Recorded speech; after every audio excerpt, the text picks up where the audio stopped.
নজরে বাংলা শুরুতেই নজর দমদমে বেদিয়াপাড়ায় পুড়িয়ে খুনের চেষ্টার অভিযুক্ত সাকরেতকে বাঁচাতে আসরে এবার কাউন্সিলর মৃন্ময়। হাসপাতালে ঢুকে অগ্নিদগ্ধকে হুমকি দিচ্ছেন কাউন্সিলর, এমনটাই অভিযোগ। মূল অভিযুক্ত সুমন, তার নাম বাদ দিতে চাপ। দক্ষিণ দমদমের কাউন্সিলর মৃন্ময় দাসের বিরুদ্ধেই এমন অভিযোগ। চাঞ্চল্যকর অভিযোগ আক্রান্ত রঞ্জিতের পরিবারের। কথা বলবো, অনুপ চক্রবর্তী রয়েছেন আমাদের সঙ্গে। অনুপ, এই সুশান্ত, সুমন, সাগর এদের নাম বারবার উঠে আসছিল পরিবারের বক্তব্যে। মূল অভিযুক্ত মানে এই সুমন, তার নাম তুলতে চাপ দিচ্ছেন কাউন্সিলর। এতটা প্রভাবশালী যোগ? একেবারে প্রভাবশালী যোগ এখানে স্পষ্ট হচ্ছে। তার কারণ গতকাল দেখা গেছিল, তো প্রথমে যে কলোনি সেখানে কিন্তু কাউন্সিলর কেন নাম বলেছে এই কারণে গিয়েছিল, এবং সেখানে গোটা বিষয়টি কিন্তু একেবারে সেখানে মানুষজন পরে কিন্তু তাকে চাঁচানি হয়েছে এমনটা বলা হয়। কিন্তু তারপরে লক্ষ্য করা যায় এই যে ঘটনা, সেই গোটা ঘটনা কিন্তু ইতিমধ্যেই হাসপাতালে যখন চিকিৎসা চলছে রঞ্জিত কর্মকারের, যিনি আক্রান্ত, তাকে যখন দেখতে গিয়েছে, এবং সেখানে কিন্তু বলা হচ্ছে যে দেখতে গিয়েছে, কিন্তু পরিবারের লোক বলছে যে দেখতে যাওয়া না, সেখানে কিন্তু প্রভাব চাপ সৃষ্টি করেছে। মূলত যে মূল অভিযুক্ত সুমন বন্দ্যোপাধ্যায় এলাইট বাগান, তার নাম কিন্তু বাদ দিতে হবে অভিযোগপত্র থেকে। এবং শুধু তাই নয়, বলা হচ্ছে পরিবারের পক্ষ থেকে যিনি আক্রান্ত তার ভিডিও রেকর্ডিং করা হয়েছে, যে তিনি কোনোভাবে কিন্তু এই ঘটনায় সুমন জড়িত নয়, এমনটা পরিবারের পক্ষ থেকে বলা হচ্ছে। যদিও কাউন্সিলের পক্ষ থেকে বলা হচ্ছে যে গোটা ঘটনা, সেই ঘটনায় শুধুমাত্র তিনি দেখতে গিয়েছিলেন, অন্য কোনো বিষয় না। পুলিশ গোটা বিষয় দেখছে, প্রয়োজনে পুলিশ প্রত্যেককে গ্রেপ্তার করে যারা ঘটনা যুক্ত। কিন্তু প্রভাবশালী যে তকমা একেবারে তথ্য উঠে আসছে, তার কারণ কাউন্সিলর কিন্তু তার ছাত্রদের বাঁচানোর জন্যই এখনো আপ্রাণ চেষ্টা করছে, এবং যেহেতু মৃন্ময় দাস কাউন্সিলরের হাত কিন্তু একেবারে এই সুমন বন্দ্যোপাধ্যায়ের মাথায়, সেই কারণেই মনে করা হচ্ছে পুলিশের পক্ষ থেকে এখনো পর্যন্ত কোনো অভিযুক্তই গ্রেপ্তার করা সম্ভব হয়নি। হাসপাতালে হুমকির অভিযোগ অস্বীকার, পরিবারের অভিযোগ মিথ্যে বলে দাবি করছেন কাউন্সিলর। আক্রান্ত দলীয় কর্মীকে হাসপাতালে দেখতে যান বলে দাবি। বয়ান বদলে চাপ দেওয়ার অভিযোগ অস্বীকার করেছেন মৃন্ময় দাস। তিনি কি বলছেন একবার শুনি। এসব ওখানে আমি গেছিলাম, আমি তাকে দেখে এসেছি। সে আমার পুরনো লোক, আমার সাথে কাজ করতো আগে, অনেক আগে, এবং সে আবার তার কাছে গেলে সে আবার বিবৃতি দিয়ে দেবে, আমার কথা বলবে যে আমি কেমন লোক বা আমি কারোর নাম তোলার জন্য তাকে বলেছি কিনা, সে সম্পূর্ণ বলে। আমি কেন বলতে যাব? পুলিশ ইনভেস্টিগেশন করে যাকে যাকে দোষী সাব্যস্ত করবে তাকে চরম শাস্তি দিক। দেখো, অভিযোগটা পুরোটাই মিথ্যে, বাজে একটা রাজনীতি গিয়ে, এটা এখানে রাজনীতির কোনো সম্পর্কই নেই এখানে। এই শুনলেন কাউন্সিলর মৃন্ময় দাসের বক্তব্য। কিন্তু এর আগে এই ঘটনা ঘটার পর তিনি কি বলেছিলেন? তিনি বলেছিলেন এটা নিছকই দুর্ঘটনা। এরা একসাথে সব পুজো করেছে, রাত্রিবেলা সব ভাসান দিয়ে ফেরার পথে বাইকের তেল শেষ হয়ে গেছে, এক বাইক থেকে আরেক বাইকে তেল ভরতে গিয়ে সব সিগারেট খাচ্ছিল, সবাই মদ্যপ অবস্থায় ছিল। তারপর ওই ছিটে গিয়ে তার পিঠে পেট্রোল হলে একটুখানি সিগারেটের ধোয়াতেই পেট্রোল লেগে যায়, তার পিঠটা পুড়ে গেছে। এটা অ্যাক্সিডেন্টলি ঘটে গেছে। কলোনির ছেলেরা সাধারণত সবাই তৃণমূলের ছত্রছায়ায় থাকে বা তৃণমূল সংগঠন করে। এই নিয়ে রাজনৈতিক রং কিছুজন লাগাবার চেষ্টা হচ্ছে, এখানে কোনো লাভ হবে না, এখানে কোনো রাজনৈতিক রং নেই।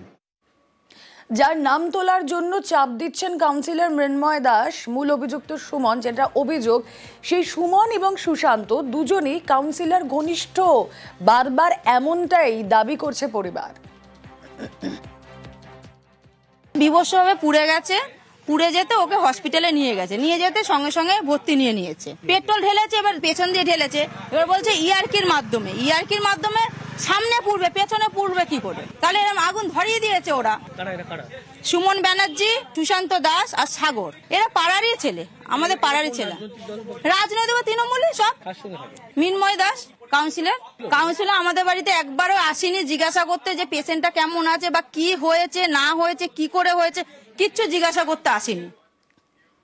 কাউন্সিলর বাড়িতে অবস্থা কেমন তা জিজ্ঞেস করতে না গেলেও অভিযোগ উঠছে তিনি হাসপাতালে গিয়ে হুমকি হুঁশিয়ারি দিচ্ছেন। আরজিকর হাসপাতালে এই মুহূর্তে ভর্তি রয়েছেন রঞ্জিত কর্মকার। তার শরীরে 30% পুড়ে গিয়েছে, অবস্থা আশঙ্কাজনক। কি বলছে ডাক্তাররা শুনবো। আমাদের প্রতিনিধি সান্নিক রয়েছেন সঙ্গে। সান্নিক,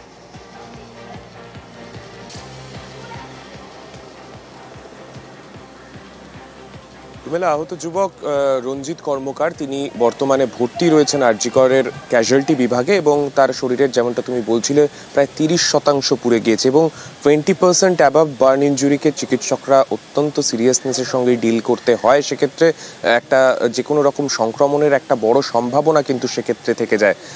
এক্ষেত্রে যেটা চিকিৎসকরা জানাচ্ছেন, রঞ্জিতের মূলত পেছনের অংশে সেখানে তার বার্ন ইঞ্জুরি রয়েছে এবং ঠিক সেই কারণে তারা এখন আপাতত তার যে ট্রিটমেন্ট চলছে তার পাশাপাশি তাকে কড়া পর্যবেক্ষণে প্রতি মুহূর্তে রাখতে হচ্ছে। তার ভাইটালস প্রতি মুহূর্তে আপ ডাউন করছে এবং তিনি মাঝে মধ্যেই জ্ঞান হারাচ্ছেন। সেই কারণে তাকে কড়া অবজারভেশনে রাখা হয়েছে এবং প্রতি মুহূর্তে তার ভাইটালস মনিটর করা হচ্ছে চিকিৎসকদের তরফে। তবে এখনো পর্যন্ত যেটা জানতে পারা গিয়েছে, মূলত যে আফটার বার্ন ইঞ্জুরি একটা শকের একটা সম্ভাবনা থেকে যায়, সেই কারণে প্রপার ট্রিটমেন্ট বা আপাতত প্রাথমিকভাবে যতক্ষণ না সে কিছুটা স্টেবল হচ্ছে ততক্ষণ পর্যন্ত কিন্তু সঠিকভাবে চিকিৎসাও পদ্ধতি যে রয়েছে সেই পদ্ধতি শুরু করতে বেশ কিছুটা বেগ পেতে হচ্ছে চিকিৎসকদের। তবে এখনো পর্যন্ত তার অবস্থা যথেষ্ট আশঙ্কাজনক, তেমনটাই জানা যাচ্ছে চিকিৎসকদের সূত্রে। বেশ, কাউন্সিলর আমাকে এসে বলছে তুই নাকি শাহজাহান বলেছিস, হুমকি দিচ্ছে। আমি আমাদের 11 নম্বর কাউন্সিলরকে আমি শাহজাহান বলিনি, কিন্তু যারা করছে এরা শাহজাহানের থেকে বেশি। ঘটনাটা আমি দেখেছি ফার্স্ট, তখন ওইখানে আগুন জ্বালিয়ে চলে যা ভোর 5টা বাজে। আমার বাড়িতে গিয়ে বলছে আমাকে বাঁচান। আমি তখন কি বলছি, তোর কি হয়েছে? বলছেন আমাকে 3 জন পেট্রোল দিয়ে আগুন দিয়ে দিয়েছে। আমরা আতঙ্ক, সত্যি আতঙ্ক। আর এবার নজর দুবরাজপুরে, বিসর্জন ঘিরে উত্তেজনা। শোভাযাত্রা চলাকালীন হামলার অভিযোগ চিত্তরঞ্জন মহাদানির পরিবারের বিরুদ্ধে। রাস্তা নিয়ে দীর্ঘদিন ধরে পরিবারের সঙ্গে গ্রামবাসীদের বিবাদ। কি হলো বিসর্জনের শোভাযাত্রায়, জানবো। সুপ্রতিম প্রতিনিধি রয়েছেন সঙ্গে। সুপ্রতিম। একদমই, দেখো, সেটা থেকে বিসর্জনকে কেন্দ্র করে কিন্তু উত্তপ্ত হয়ে উঠেছিল বীরভূমের দুর্গাপুর থানা এলাকার ভালুকা গ্রাম এবং গ্রামবাসীদের যেটা অভিযোগ যে একটি রাস্তা নিয়ে দীর্ঘদিন ধরে বিবাদ চলছে মহাদানী পরিবারের সঙ্গে এবং ওই রাস্তা দিয়ে যখন শোভাযাত্রা যাচ্ছিল সেই সময় কিন্তু মহাদানী পরিবার ওপর থেকে ইট ছোড়ে এবং তাতে বেশ কয়েকজন আহত হয়। এরপর কিন্তু গ্রামবাসীরা ওই পরিবারের ওপর চড়াও হয় এবং সেখানেও কিন্তু ইট ছোড়াছড়ি হয় এবং তাতে কিন্তু দুপক্ষের বেশ কয়েকজন আহত হয়েছে। তাদেরকে শিউলি সুপার স্পেশালিটি হাসপাতাল এবং দুর্গাপুর হাসপাতালে ভর্তি করা হয়েছে এবং পুলিশ কিন্তু ইতিমধ্যে বেশ কয়েকজনকে আটক করেছে এবং যারা আহত তাদের চিকিৎসা চলছে শিউলি হাসপাতালে। তবে পরে কিন্তু পুলিশ যায় এবং গ্রামে যেহেতু উত্তেজনা ছিল, পুলিশ গিয়ে পরিস্থিতি নিয়ন্ত্রণে আনে।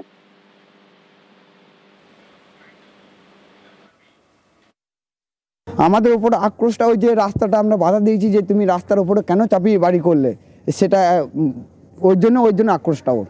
আমাদের যে চণ্ডীমাল আহত হয়ে গেছে, ওনাকে সিউড়ি ট্রান্সফার করেছে। আমার যে মাথা ফেটে গেছে, আমাদের আরও একজনের পা বা আহত হয়েছে তার জন্য। 100, 150, 200 লোক একদম ঘরে হুড়বুকুর ঢুকে দুটো ট্রাক্টর উঠে আমার ছেলেটাকে আমাকে 3 জনাকেই মারতে লাগলো। দুটো মোটরসাইকেল, দুটো ট্রাক্টর, ঘরে জানালা দরজা, বড় গেট, মেয়ের চারিদিকে আরও যে কী করেছে আমি তো দেখি না। আমি ছেলেকে বাগাইছি, স্বামীকে বাগাইছি। বাড়ির জায়গা নিয়ে সমস্যা আছে, বুঝলেন তো। পাড়ার কজন, গৌতম হাজরা, রাজকুমার হাজরা, সুভাষ হাজরা ছিল। আমার স্বামী বেশি হয়েছে, আমার ছেলে বেশি হয়েছে, আমাকেও ঠিলি আমাকেও করেছে খানিক। আর এবার দেখুন কিভাবে ভাষা সন্ত্রাস হচ্ছে, তাও আবার বিমানে। এয়ার ইন্ডিয়ার বিমানে ইউটিউবারকে হুমকি, কলকাতা থেকে মুম্বাইগামী বিমানে ইউটিউবারকে হুমকি। সেই ভাইরাল ভিডিও রাখছি আপনাদের সামনে। ইউটিউবারকে ভাষা হুমকি এক মহিলার। Whatever my name is. What's your name? What's your name? Whatever my name is. What's your name? You're going to Mumbai, you should know Marathi first of all. No, I don't Marathi. You English? I will not. ऐसे बदतमीजी क्यों कर रही हैं? बोल रही हैं मराठी बोल. What is this? What is this? वो बोल रही हैं बदतमीजी नहीं. ये देखिए, बोल रही हैं मुंबई उतरिए आपको बदतमीजी दिखाते हैं. ये क्या तरीका होता है? बदतमीजी क्या होती है? ये क्या तरीका होता है? तुम्हाला मराठी माहिती नाही ना, तुम्ही बसा. एयर इंडिया में ये बदतमीजी हो रही है एंड ऐसे लोग ट्रैवल कर रहे हैं। क्लियरली मुझे धमकी मिली कि तुम बॉम्बे जा रहे हो, बदतमीजी क्या होती है तुम्हें वहां बताएंगे और तुम्हें मराठी बोलना पड़ेगा अगर तुम बॉम्बे में रहना चाहते हो। तुम बॉम्बे जा रहे हो, मुंबई जा रहे हो, तो तुम्हें मराठी आनी चाहिए। What is this? What kind of mentality is this? You are telling me that I need to speak in Marathi. Yes. Want to do that? Please do that. What's your name? Whatever my name is. Asia Kotak प्रतिनिधि রয়েছেন এই মুহূর্তে আমাদের সঙ্গে टेलीफोने। ईशा जी, social media पर इस video को लेके आक्रोश फैल गई है, क्या हुआ था एयर इंडिया के इस फ्लाइट में? तो जहाँ हमने एयर इंडिया की फ्लाइट की बात करी, air India Kolkata Mumbai flight थी, जहाँ पे यूट्यूबर जो है माहिर खान, उनकी बहस हुई थी एक को पैसेंजर के साथ। जैसे हम वीडियो में देख सकते हैं, ये जो को पैसेंजर है उसमें हुंडई का एक टी शर्ट पहना है, जिसके बाद हम देख रहे हैं कि जैसे आपने बताया कि सोशल मीडिया पे ये वीडियो को लेकर आक्रोश पैदा हुआ है, क्योंकि लोगों का कहना है कि एयर इंडिया को जो है ऐसे लोगों के अगेंस्ट एक्शन नहीं लेते। जहाँ हम बात करें, ये जो वीडियो की हम बात करें, उसमें ये दिखाया जा रहा है कि ये जो को पैसेंजर है उसने जो यूट्यूबर है माहिर खान, उससे कहा कि क्योंकि आप मुंबई जा रहे हो तो आपको मराठी बोलना जरूरी है। यहाँ तक कि ये भी कहा कि ये जो पैसेंजर है उसने ये कहा कि जितने भी लोग मुंबई जा रहे हैं उन्हें मराठी बोलनी जरूरी है। जैसे देख सकते हैं कि पिछले काफी कुछ हफ्तों में कई बार ऐसे वाकये हुए हैं जहाँ पे मराठी वर्सेस हिंदी का डिबेट चल रहा है, जिसके चलते अभी जो सोशल मीडिया पोस्ट है उसमें लोगों ने काफी आक्रोश दिखाया है, क्योंकि जिस पैसेंजर थी उसने ये भी कहा कि या तो आप मराठी बोलो या तो मुंबई छोड़ दो। लेकिन इससे जब हम बात करें तो एयर इंडिया ने इससे कुछ इशू नहीं किया है। जी शुक्रिया।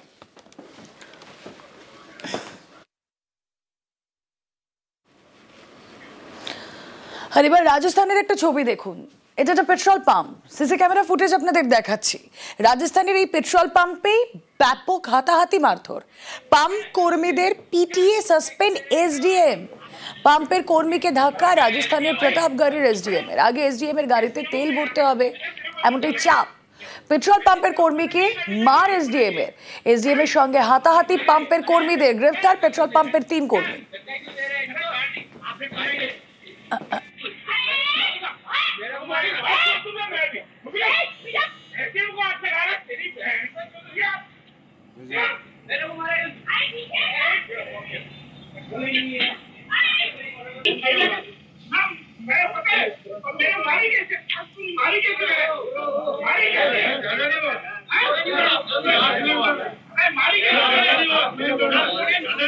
ছবি আপনাদেরকে দেখাচ্ছি, সিসি ক্যামেরা ফুটেজ বাসন্তী হাইওয়ে।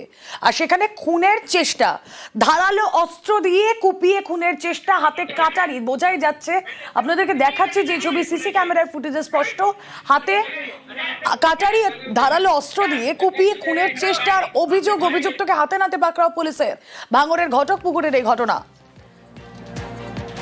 কল্যাণ প্রতিনিধি রয়েছেন সঙ্গে। কল্যাণ, হঠাৎ করে এরকম ধারালো অস্ত্র নিয়ে চড়াও হলেন কেন এই ব্যক্তি?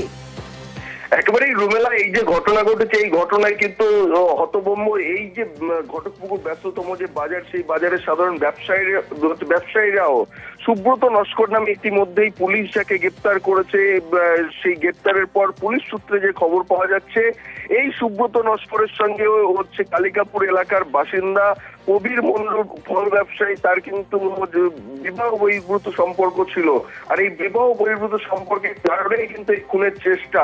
রবিবার গত রাতে যখন কবির মন্ডল ঘটকপুকুর বাজারে ফলের দোকানে বসেছিল, সেই সময় সুব্রত নস্কর পিছন দিয়ে গিয়ে কাটারি দিয়ে তাকে কোপানোর চেষ্টা করে। আর তারপরেই হচ্ছে তার শরীরে কোপের আঘাত লাগে এবং সঙ্গে সঙ্গে প্রবীর মন্ডল কিন্তু সেখান থেকে পালিয়ে যায়। পরে খবর পেয়ে ট্রাফিক পুলিশের যে সমস্ত পুলিশ কর্মীরা ছিল ঘটকপুকুর বাজারে, তারা দ্রুত গিয়ে এই সুব্রত নস্করকে ধরে ফেলে এবং আহত অবস্থায় প্রবীর মন্ডলকে উদ্ধার করে নলমুড়ি গ্রামীণ হাসপাতালে ভর্তি করে এবং সেখান থেকে অবস্থার অবনতি হয়। তাকে কিন্তু ইতিমধ্যেই কলকাতার একটি হাসপাতালে ভর্তি করা হয়েছে। তবে এই ঘটনাকে কেন্দ্র করে ব্যাপক উত্তেজনা ছড়িয়ে পড়ে ওই হচ্ছে ঘটকপুকুর বাজারে। হঠাৎই এই ঘটনায় আতঙ্ক ছড়িয়ে পড়ে এলাকায়। রুমেলা, ওকে।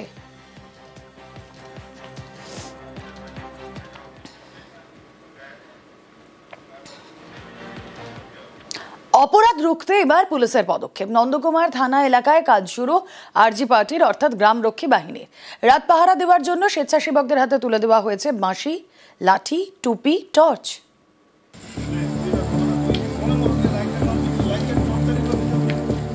পূর্ব মেদিনীপুরের নন্দকুমার।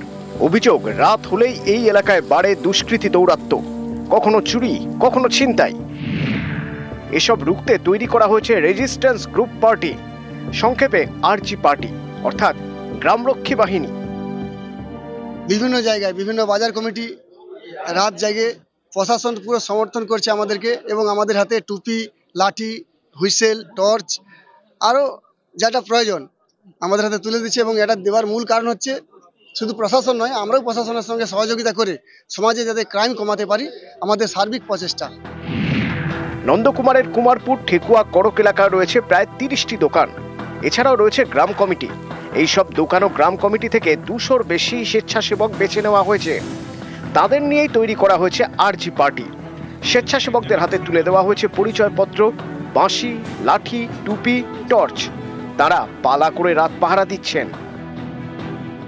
এই গ্রামরক্ষী বাহিনী বা আরজি পার্টি নন্দকুমার থানার যে বড়বাবু তার উদ্যোগে এটাকে নতুন করে চালু করা হলো, এবং আমরা আশা করছি যে আমাদের যে বিভিন্ন লোকালাইজড যে প্রবলেমগুলো হয় বা যে সমস্যাগুলো হয়, এবং রাত বিরেতে যেখানে হয়তো পুলিশের 1জন বা 2জন উপস্থিত থাকে, এই আরজি পার্টি বা গ্রামরক্ষী বাহিনীতে নিয়ে আমরা আরো ভালো করে সেই সব অঞ্চলে আমাদের যে পুলিশিং সিস্টেম আছে সেগুলোকে আমরা করতে পারবো।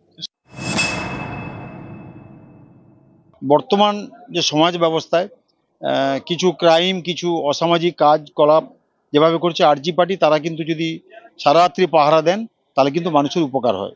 এটি শুভ উদ্যোগ, আমি আন্তরিকভাবে খুশি এবং প্রশাসনকে ধন্যবাদ জানাই। পূর্ব মেদিনীপুর থেকে ক্যামেরায় সন্দীপ গুড়িয়ার সঙ্গে সুজিত ভৌমিক, নিউজ 18 বাংলা।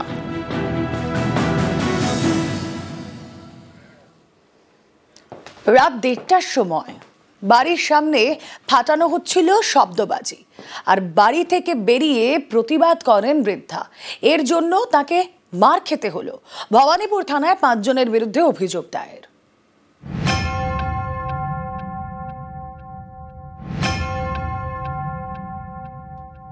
বাথরুমের মধ্যে ভাঙাচেরা, ওখানে রাত্রি 1:30টার সময় বাজি ফাটাচ্ছে। রাত্রি 1:30টার সময় ঘুমিয়েছি, ঘর একদম বারুদে ভর্তি হয়ে গেছে। এরকম রাত্রি 12টা, 1টা, 1:30 অব্দি এটা কি হচ্ছে বলতে গেছি। ওরা আমাকে ধরে এমন মেরেছে, আমি সব জায়গা দেখাতে পারবো না। এনাকে বলেছি বুকে কি ঘুষি, লাথি। ভবানীপুরের আশুতোষ মুখোপাধ্যায় রোড, এখানেই ভাড়া থাকেন বছর 70-এর অনুপমা চৌধুরী। তাকেই মারধর করা হয়েছে বলে অভিযোগ। মঙ্গলবার রাত তখন প্রায় 1:30টা। অনুপমা চৌধুরীর বাড়ির সামনে রাস্তায় শব্দবাজি ফাটাচ্ছিলেন 5 জন। তাঁরাও অনুপমা চৌধুরীর সঙ্গে একই বাড়িতে ভাড়া থাকেন। বাড়ি থেকে বেরিয়ে তাদের শব্দবাজি ফাটাতে বারণ করেন বৃদ্ধা। তখনই তার উপর চড়া হয়ে মারধর করা হয় বলে অভিযোগ। লাঠি, ঘুষি কিছুই বাদ যায়নি বলে অভিযোগ বৃদ্ধার। বাথরুমের মধ্যে ভাঙাচেরা, ওখানে রাত্রি 1:30টার সময় বাজি ফাটাচ্ছে। রাত্রি 1:30টার সময় ঘুমিয়েছি, ঘর একদম বারুদে ভর্তি হয়ে গেছে। এরকম রাত্রি 12টা, 1টা, 1:30 অব্দি এটা কি হচ্ছে বলতে গেছি। ওরা আমাকে ধরে এমন মেরেছে, আমি সব জায়গা দেখাতে পারবো না। এনাকে বলেছি বুকে কি ঘুষি, লাথি, কি অবস্থায় বেচারি বাঁচাতে গেছে, ওরে কি মার এনাকে। এ নিয়ে পাড়ার 5 জনের বিরুদ্ধে ভবানীপুর থানায় অভিযোগ জানান বৃদ্ধা। না, বলছে এখন কি করে কমপ্লেন নেব, দেখছেন না ঘরে আগুন লেগে গেছে। আমি আগুন লেগে গেছে মিনিটা, না আপনি চলে যান, পুলিশ যাবে। তারপরে আমি ইয়েতে গেছি, পিজি হসপিটালে আমরা এমসি করেছি, সব কিছু করেছি। তারপরে লয়ারকে দিয়ে হাইকোর্টে গিয়ে লিখিয়েছি। নিউজ 18 বাংলা। খড়িবাড়ি হাসপাতালে জাল সার্টিফিকেট তৈরির অভিযোগে জালে গ্রেফতার নকশালবাড়ি বিডিও অফিসের ডেটা এন্ট্রি অপারেটর। শিলিগুড়ির খড়িবাড়ি গ্রামীণ হাসপাতাল, এখান থেকে একের পর এক জাল বার্থ ও ডেথ সার্টিফিকেট তৈরির অভিযোগ। এই ঘটনায় নকশালবাড়ি বিডিও অফিসের নাম জড়ায়। জিজ্ঞাসাবাদের পরে বুধবার গ্রেফতার করা হয় বিডিও অফিসের ডেটা এন্ট্রি অপারেটরকে। ধৃতের নাম नवजीत गुह नियोगी। नवजीत गुहा का इस केस में अरेस्ट हुआ है। नाम को अक्यूज्ड में था। डिजिटल फोरेंसिक्स के सारे प्रिंसिपल्स फॉलो किए जा रहे हैं सर्च एंड सीजर में। अभी बाकी जो डिटेल्स हैं, अभी केस न्यू है, फ्रेश है, तो अंडर इन्वेस्टिगेशन है। नवजीत गुह नियोगी नक्शालबाड़ीर हाथीघिसार बासिंदा। नक्शालबाड़ी बिडिओ ऑफिसের বাংলা সহায়তা কেন্দ্রের ডেটা এন্ট্রি অপারেটর। নবজিতের বন্ধু পার্থ সাহা বাড়ি খড়িবাড়ির অধিকারীতে, কাজ করেন খড়িবাড়ি গ্রামীণ হাসপাতালে, সেখানকার ডেটা এন্ট্রি অপারেটর। এই হাসপাতালেই জন্ম মৃত্যু জাল সার্টিফিকেট তৈরি হচ্ছিল বলে অভিযোগ। সংখ্যাটা কয়েকশো, অথচ হাসপাতালের খাতায় রেকর্ড রয়েছে মাত্র 170টি। এ নিয়ে তদন্ত করেন খড়িবাড়ির বিওমইচ। তাতে উঠে আসে পার্থ সাহার নাম। বিওমইচকে মুচলেখা দেন পার্থ। তাতে তিনি দাবি করেন 450টি জাল বার্থ এবং ডেথ সার্টিফিকেট তৈরি করেছেন। প্রতিটি জাল সার্টিফিকেটের জন্য নিয়েছেন 10,000 টাকা করে। তার দাবি এই কাজের বরাত দিতেন বন্ধু নবজিৎ গুহনিয়োগীকে।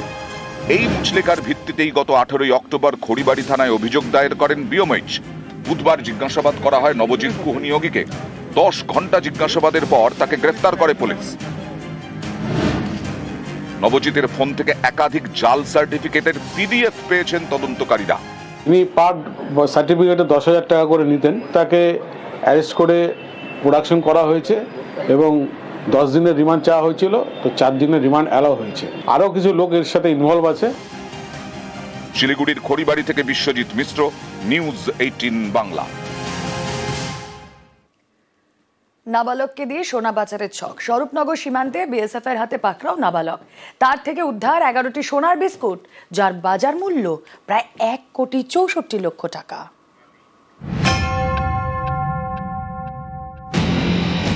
ভারত বাংলাদেশ সীমান্ত দিয়ে সোনা পাচারের ছক, সোনা পাচারে নাবালককে ব্যবহার। বুধবার গভীর রাতে উত্তর 24 পরগনার স্বরূপনগরে বিএসএফ এর হাতে পাকড়াও বছর 12 এক নাবালক। নাবালকের থেকে উদ্ধার 11টি সোনার বিস্কুট, ওজনে 1 কিলো 286 গ্রাম, বাজার মূল্য প্রায় 1,64,00,000 টাকা। উত্তর 24 পরগনার সীমান্ত এলাকা কাঁটাতারের একদিকে ভারতের স্বরূপনগরের দহরকান্দা, আরেকদিকে বাংলাদেশের সাতক্ষীরা। বিএসএফ জানিয়েছে দহরকান্দা সীমান্তের কাছে ঘোরাঘুরি করছিল ওই নাবালক। তার সঙ্গে ছিলেন এক মহিলা। নাবালকের হাতে ছিল একটি ব্যাগ। বিএসএফ এর সন্দেহ হলে তারা ওই নাবালককে ধরে, কিন্তু মহিলা পালিয়ে যান। নাবালকের হাতে থাকা ব্যাগ থেকে সোনার বিস্কুট উদ্ধার হয়। বিএসএফ এর দাবি, জিজ্ঞাসাবাদে নাবালক জানিয়েছে সে স্বরূপনগরেরই বাসিন্দা, ক্লাস 6-এ পড়ে। যে মহিলা সঙ্গে ছিলেন তিনি মা। বিএসএফ এর দাবি, বাচ্চাটিকে সামনে রেখে সোনা পাচারের ছক ছিল তার মায়ের। স্বরূপনগরের এক কৃষক পরিবারের ছেলেই নাবালক। কাদের হয়ে সোনা পাচারের কাজ করতো এই পরিবার, তা জানতে খোঁজ চালাচ্ছে বিএসএফ। উত্তর 24 পরগনা থেকে অনুপম সাহা, নিউজ 18 বাংলা।